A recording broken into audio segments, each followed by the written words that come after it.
Kvalitetstjekkerne får intet vederlag eller gaver for at deltage i projektet af McDonald's. Det er den sidste sommerdag ifølge kalenderen, og snart begynder fyringssæsonen. Faktisk går næsten halvdelen af Danmarks samlede energiforbrug til opvarmning af huse. Men i en villa på Heimdalsvej i Rønne bliver varmeregningen ikke så dyr. Huset er nemlig blevet energirenoveret. Det er simpelthen blevet pakket ind i isolering. 40% af Danmarks 2,5 million boliger er fritliggende enfamiliehuse, også kaldet parcelhuse. Rigtig mange af dem er villaer i forstadskvarterer, opført i 60'erne og 70'erne, da den bedre stillede del af arbejderne fik råd til egne huse og forlod de små lejligheder inde i byerne. Således også Elo Jacobsens hus på Heimdalsvej i Rønne. Ja, det er noget selvbygger. Det blev bygget i 1964 af en politibetjent. Og ja, det bygger man der. Det er ligesom Lego-klodser. Det var så nemt at bygge med. Så sådan er det. Og der er ikke tænkt spor på oliepriser og energikrise dengang? Nej, det gjorde man ikke dengang. Der koster olien jo, den koster næsten gratis jo, så det var der ikke noget. Der er kun én sten og ingen isolering overhovedet i murene. Rigtig mange af landets parcelhuse er bygget dengang olie ikke kostede penge, og sammenhængen mellem fossile brændsler, drivhuseffekten og klimaforandringerne endnu ikke var kendt. Men da familien Jacobsen flyttede ind i 1985, var begrebet energiforbrug blevet en del af det daglige ordforråd. Så de isolerede loftet med 300 mm mineraluld, og de isolerede også, da de byggede til. Dengang vi byggede til der, og det er jo også 25 år siden, der skulle der 100 mm i væggene. En letbetonsvæg, 100 mm isolering, og så en tynd letbeton indvendig. Men den holder heller ikke mere jo. Den er heller ikke god nok nu. Den dårlige isolering gør selvfølgelig varmeregningen alt for høj, og derfor har Elo og hans kone valgt kun at varme en del af huset op. Og det vil sige, at den 50 kvadratmeter store dagligstue kun bruges, når der er gæster. Resten af tiden tilbringes her. Jamen det er det her værelse, vi sidder og ser fjernsyn i, og så er det jo børneværelsen, når børnene de kommer hjem. Her så rykker vi ud, og så kan de sove herinde. Så det er 16 kvadratmeter, det er fint. Og så har vi vores computer stående her til noget slægtsforskning og surfe lidt på internettet og sådan. Så her sidder vi. Sidste år ved sensommer var tiden så kommet til for alvor at gøre noget ved sagen. For uden nye og gode vinduer og døre faldt valget på facadeisolering, og huset skulle pakkes ind i mineraluld. Fodmur og sokkel fik Lega og Flamingo. Facadeisolering er en metode, der isolerer effektivt, og også en metode, der er mindre indgribende end indvendig isolering. Der skal sige det, at de bruger alt for meget energi, så derfor så sætter vi 30 cm høj isolering uden på det her hus hele vejen rundt. Og på den måde så laver vi en helt ny facade hele vejen rundt om huset, som en dyne, der holder på huset og holder på varmen. Hvad er det smart ved at gøre det udvendigt? Jamen, det er jo smart, at de kan jo bo fuldstændig ugeneret i huset under hele ombygningen og har ikke nogen gener over det på den måde. Og så er det jo med til, i det her tilfælde, så vil det svare til omkring 17 kvadratmeter, at man skulle tørre husets indvendige areal. Og det gør vi jo ikke her. Her bevarer vi husets areal, kan man sige. En af idéerne med renoveringen er at kunne bruge hele huset og at slippe for træk og kolde hjørner. Men året forinden havde familien Jacobsen brugt 20.000 kroner på opvarmning, selvom stuen for det meste ikke var i brug. Nu håber de selvfølgelig, at det beløb bliver noget mindre, om end de ikke forventer at komme til at tjene de godt 400.000 kroner ind, som isoleringsprojektet koster. Det regner vi heller ikke med, men vi vil få et bedre indeklima, og vi skulle skifte alle døre og vinduer alligevel, fordi de er 30 år gamle. Og så tænkte vi, hvis vi nu skal give den, så kan vi lige så godt give den det. Og selvom I siger, jamen så 100.000 til døre og vinduer, så er der 300.000 op. Det tror jeg er prisstigningen på huset, det vil komme ind der, så vi taber ikke noget på det her. Det er første gang PH Byg arbejder med denne form for facadeisolering. Systemet består af lodrette stolper, der sættes op, så afstanden passer til måtterne. Stolperne er også isolerede for at undgå kuldebruger. Yderst, inden den nye facadebeklædning, kommer der en ventilationsspalte. Den skal lede den fugt væk, der kommer fra huset, gennem muren og gennem isoleringen. Og det er vigtigt, for fugt ser ud til at være hovedskurken, når det kommer til et dårligt indeklima. Og det er et problem, der findes mange steder, hvor man har isoleret indefra med mineraluld bag en forsatsvæg, uden at være opmærksom på ventilation. Der bliver brugt rigtig mange penge i de her år på analyser, særligt fra Statens Byggeforskningsinstitut, på at afdække, hvad betyder de her forsatsvægge for dugpunkt, for fugt, konstruktion osv. Og de er jo ude af sig, at man skal være meget varsom med at lave det, fordi det kan forårsage skimmelsvamp i konstruktionen. Så når man gør, så skal man have helt styr på, hvad man gør, for ikke at lave noget dumt, som giver skimmelsvamp og dermed dårligt indeklima, og dermed hoste og allergi og hovpine osv. Så det er en farlig vej, og man skal sætte sig rigtig godt ind i, hvis man skal lave indvendige vægge.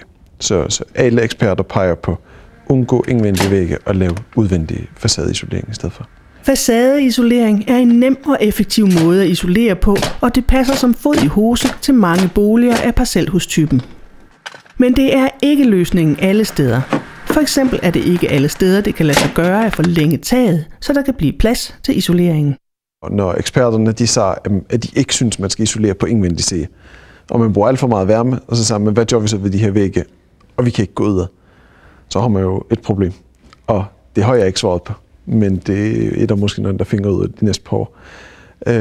Hvis vi tager andre hus i parcelhuskvarter osv., så er der jo nogen, som ikke har særlig meget udhæng, og derfor er det svært at sætte 20 og 30 cm isolering på, for skal man det, så skal man jo til at forlænge tørvet, og man skal til at rykke vinduer ud, og så bliver det relativt kostbart, og derved ikke rentabelt, som det helst skal være. Så mange steder, vi er ude at se på mange steder, hvor vi snakker om 10 cm isolering, vi kan lade vinduerne sidde, og dermed så får vi den her tehætte til en relativt lav pris, og med en meget høj effekt i forhold til investeringen. Og det tror jeg i hvert fald i en overgangsperiode over nogle år her, at det kan være en god løsning. På Heimdalsvej afsluttes facadeisoleringen med en ny yderskal af fibercementplanker. Arbejdet er gået nogenlunde nemt. Huset har været egnet til opgaven. Og det har også virket. Det kan Elo Jacobsen gøre op efter en kold vinter og i sammenligning med fjernvarmeregnskaber fra de forrige 18 år. Har det virket? Det har det i hvert fald. Vi har sparet 35% på vores varmeregning, og så har vi fået meget, meget bedre indeklima her. Der er den samme temperatur det hele. Der er slet ingen nogen kolde steder eller noget som helst, så det er rigtig lækkert. Elo og hans kone holder stadig til i det gamle børneværelse, blandt andet for at kunne sammenligne fjernvarmeforbruget. Men de synes heller ikke, at de har brug for den store stue. Hvis jeg nu havde varmet den her op, hvor jeg ikke gjorde det først, så kunne jeg ikke sammenligne dem. Så vi må se, om vi varmer den op her til næste vinter. Men hvis man ikke har brug for nogle kvadratmeter, så kan man lukke dem af jo, og det er det, vi har gjort her. Til gengæld har de fået brug for lidt ekstra teknologi, blandt andet til at styre de nye vinduer med 3 lag glas og den isolerende gasart Krypton indeni. Jamen, når vi skal lufte ud her, så har vi en knap her, vi lukker vinduerne op med. Så lukker det stille og roligt op. Og vi kan nemlig ikke nå derude, så vi bliver nødt til at have de her elektriske vinduesåbnere på her. Og så lukker vi igen. Og Elo har også fået en ny interesse. Han har investeret i et solcelleanlæg. Jamen det er vores produktion af el fra vores solceller, vi har fået på taget her. Vi har 24 kvadratmeter solceller på taget, og vi producerer så lige i øjeblikket ca. 100 watt, det er fordi der er overskud i dag. Men ellers producerer den på en god eller forårsdag her, en 15 kilowatt, og det er så 30 kroner om dagen, når det er sol her. Så du har beregnet, at den skal kunne tjene sig ind på? Cirka 12 år. Og så vil den jo fortsætte derefter jo. Det er jo penge lige i lommen. Men mens solcellerne skal kunne tjene sig hjem på cirka 12 år, så forventes isolering og vinduer, der som sagt har kostet godt 400.000 kroner, ikke at blive tjent hjem. I hvert fald ikke på varmeregningen. Man skal ikke gøre det, hvis man skal tjene penge og spare penge. Fordi du får først pengene, når at du sælger huset faktisk. Ikke? De kommer ikke ind her i dag eller i morgen. Og mit regnskab, det er selve isoleringen, den kostede 400.000. Ikke? De 100.000, dem skulle vi alligevel have brugt på døre og vinduer. Og så de sidste 300.000, det tror jeg, huset det er stillet. Og dermed så er det jo og så får jeg altså en lille gevinst på varmeregningen. Men en stor gevinst på velværen og indeklimaet her, ikke? Energikravene til nybyggede huse bliver højere og højere, og stille og roligt begynder energiforhold også at afspejle sig i priserne, når der handles brugte huse. Både fordi energipriserne har det med at stige, og fordi mange får øjnene op for komforten ved lavenergihuse. Den udvikling rummer risiko for taberhuse, mener Peter Hjort. Det kunne for eksempel være nogle af de ca. 10.000 bornholmske boliger, der ikke kan facaderenoveres, fordi de ligger i bevaringsområdet, men heller ikke kan isoleres ordentligt indefra, fordi de simpelthen er for små. Jeg plejer at sige, at det er ligesom at tyve hvidevare. Når jeg spørger folk, om de vil tyve en vaskemaskine som i F- eller G-mærket, så siger de, det vil vi ikke. Vi har et princip om, vi tyver AA eller A+, eller noget af den stil. Men når vi ser på mange af de gamle byhuse, som i F- eller G-mærket, så vil de jo stille og roligt falde i pris og ikke længere være attraktive.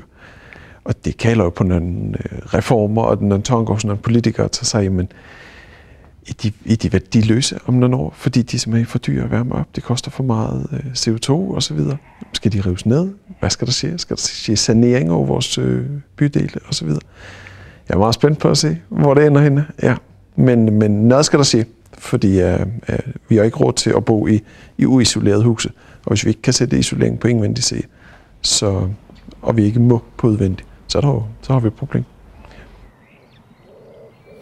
Og så er det jo om lidt på Kanal Bornholm, at vi fortæller om det passivhus for fattigrøver, som blev bygget i Svaneke sidste sommer. Vi slutter denne udsendelse i Allinge, der i dag fik besøg af en flok krydstogtsturister. De ankom i skibet her, National Geographic Explorer hedder det, og der er plads til 100